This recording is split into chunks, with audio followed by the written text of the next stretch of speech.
दोस्तों हमारा 9.1 का 15वां क्वेश्चन है। एक सीधा राजमार्ग एक मीनार के पाद तक जाता है। मीनार के शिखर पर खड़ा एक आदमी एक कार को 30 डिग्री के अवनमन कोण पर देखता है, जो कि मीनार के पाद की एक और एक समान चाल से जाती है। 6 सेकंड बाद कार का अवनमन कोण 60 डिग्री हो जाता है। इस बिंदु से मीनार के पाद तक पहुंचने में कार द्वारा लिया गया समय ज्ञात कीजिए।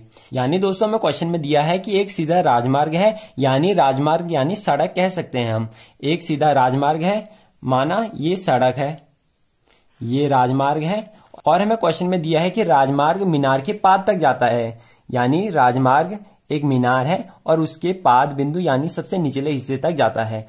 और हमें क्वेश्चन में दिया है कि मीनार के ऊपर एक आदमी खड़ा है और यहां से एक कार आती है, तो पहले वह आदमी इस कार को देखता है। यानी यहां पे एक कार है और वो आदमी इस कार को देखता है, तो जो अवनमन कोण बनाता है वह 30 डिग्री का बनाता है। यानी 37 दिशा में जो ये वाला कोण होता है उसे अवनमन कोण कहते हैं। यानी ये अभी 30 डिग्री का है। 6 सेकंड बाद कार आगे जाती है तो यह अवनमन कोण बढ़ के 60 डिग्री हो जाता है। यानी कार यहाँ पे थी, चलो माना कार यहाँ पे पहुंच गई, तो जो अवनमन कोण बनता है वह 60 डिग्री हो जाता है। यानी जो ये वाला कोण बनेगा वह 60 डिग्री हो जाएगा। दोस्तों अवनमन कोण का एक रूल होता है कि जो ये वाला कोण है वो ये वाला कोण भी होगा। यानी ये वाला 30 डिग्री का कोण है तो ये भी 30 डिग्री का कोण होगा, और ये वाला 60 डिग्री का कोण है तो ये वाला भी 60 डिग्री का कोण होगा। दोस्तों हम मानते हैं कि मीनार की जो ऊंचाई है वो h है, यानी यहां से लेके यहां तक की जो दूरी है वो h है। और हमें क्वेश्चन में दिया है कि गाड़ी को यहां से यहां तक पहुंचने में 6 सेकंड लगते हैं। यानी गाड़ी को यहां से लेके यहां तक पहुंचने में 6 सेकंड लगते हैं। अब हम दोस्तों इसका नामकरण करेंगे। चलो हम इस बिंदु को लिखते हैं A, इस बिंदु को B, इस बिंदु को C और इस बिंदु को D। अब हम दोस्तों इस चित्र के बारे में पूरी डिटेल यहाँ पे लिखेंगे कि हमने इस चित्र में किसे क्या क्या माना है।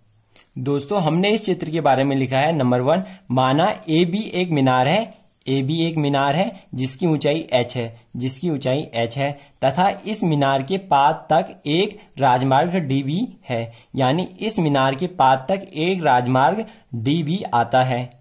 मीनार के शिखर पर खड़ा एक व्यक्ति राजमार्ग पर D बिंदु पर एक कार देखता है। यानी शिखर पर खड़ा एक व्यक्ति, राजमार्ग ये है तो राजमार्ग पर D बिंदु पर एक कार देखता है, जिससे 30 डिग्री का अवनमन कोण बनता है, जिससे 30 डिग्री का अवनमन कोण बनता है, तो ये वाला कोण भी 30 डिग्री होगा।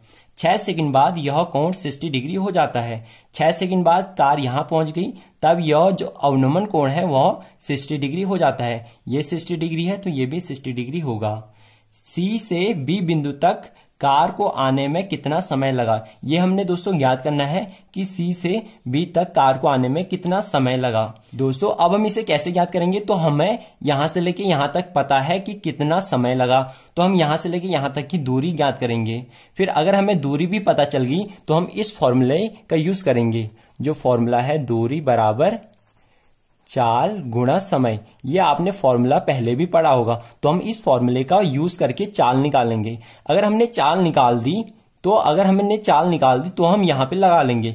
यानी हमें यहां से लेके यहां तक कितना समय लगा, तो हमने समय निकालना है, तो हमें C B की दूरी हम ज्ञात करेंगे और चाल हमें यहां से पता चल जाएगी, तो हमें समय आसानी से पता चल जाएगा। तो हम दोस्तों पहले DC की दूरी ज्ञात करेंगे। तो DC की दूरी कैसे ज्ञात करेंगे, तो पहले हम बड़े वाले त्रिभुज को लेके चलेंगे। तो हम लिखेंगे समकोण त्रिभुज ABD में, ABD में।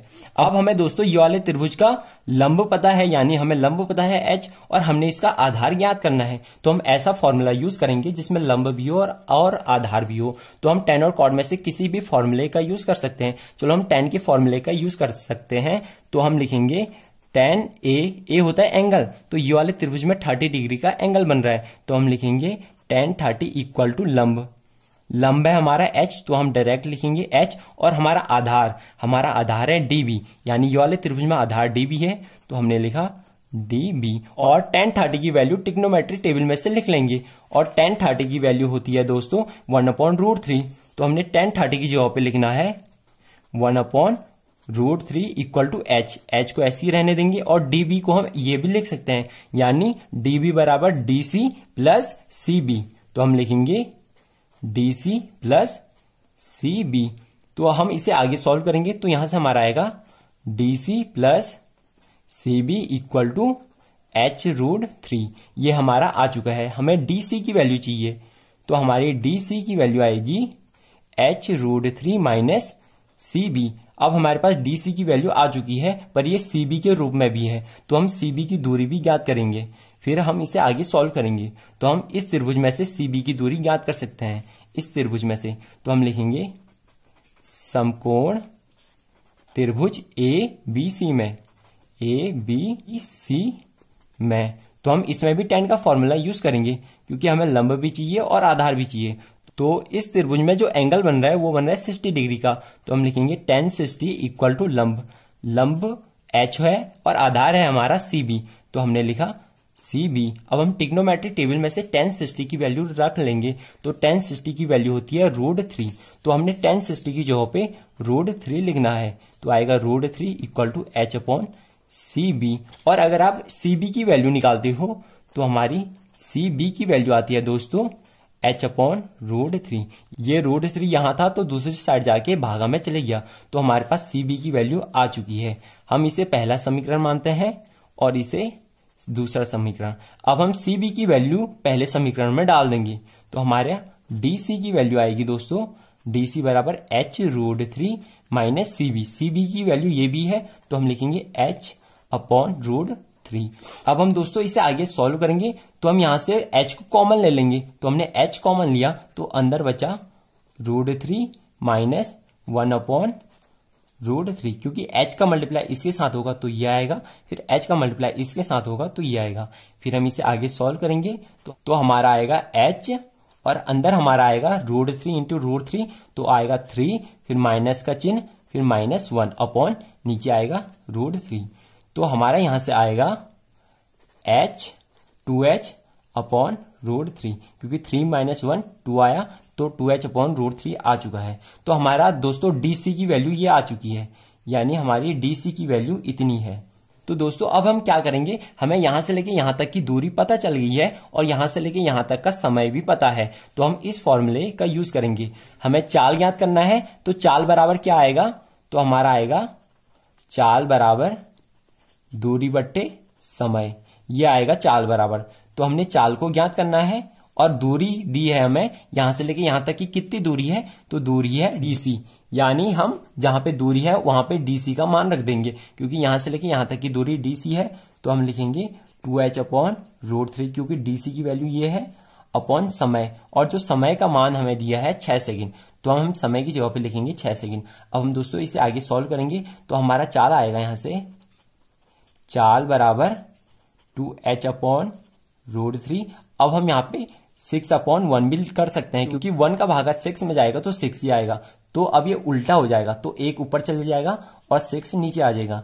अब हमने इस 2 से इस 6 को काट दिया, तो हमारा 3 बार कटा, तो हमारा जो चाल आया वो हमारा चाल आया h/3√3। अब हमारे पास दोस्तों चाल आ चुका है।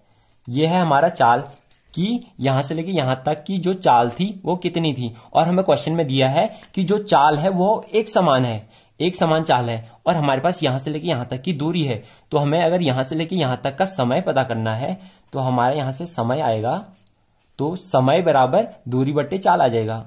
तो हमारा समय आएगा दूरी बट्टे चाल, यानी हमने लिखा दूरी बट्टे चाल। अब हमें यहां से लेके यहां तक का समय ज्ञात करना है, तो यहां से लेके यहां तक का दूरी ही लिखेंगे। तो CB की दूरी कितनी है, हमने यहां पे निकाली थी, CB की दूरी है h/√3, CB की दूरी है, और हमारे पास चाल ये है, क्योंकि चाल तो एक समान है, तो h/3√3। अब हम इसे अच्छे से सॉल्व करेंगे, तो ये आया h/√3। अब बीच में मल्टीप्लाई का चिन्ह, क्योंकि हम इसे ऊपर लेके जाएंगे और ये उल्टा हो जाएगा, तो ये आएगा 3√3 और ये उल्टा हो गया तो h नीचे आ जाएगा। अब हमारे पास दोस्तों ये आ चुका है समय, तो हम h से h को काटेंगे और √3 से √3 को काटेंगे, तो हमारा समय क्या आता है, तो हमारा समय आता है 3। यानी यहां से लेके यहां तक की दूरी को तय करने में उस कार को 3 सेकंड का समय लगा, तो हमारा आंसर आ चुका है 3 सेकेंड। दोस्तों आपको यह वीडियो कैसी लगी कमेंट बॉक्स में जरूर बताएं। अगर आपको इस वीडियो से रिलेटेड कोई भी डाउट हो तो कमेंट बॉक्स में जरूर पूछिए, और ऐसे ही और वीडियो पाने के लिए इस चैनल को सब्सक्राइब जरूर कर दें और बेल नोटिफिकेशन को ऑल पर सेट करना ना भूलें, ताकि मेरे द्वारा आने वाली एक भी वीडियो मिस ना हो। Thank you, have a nice day.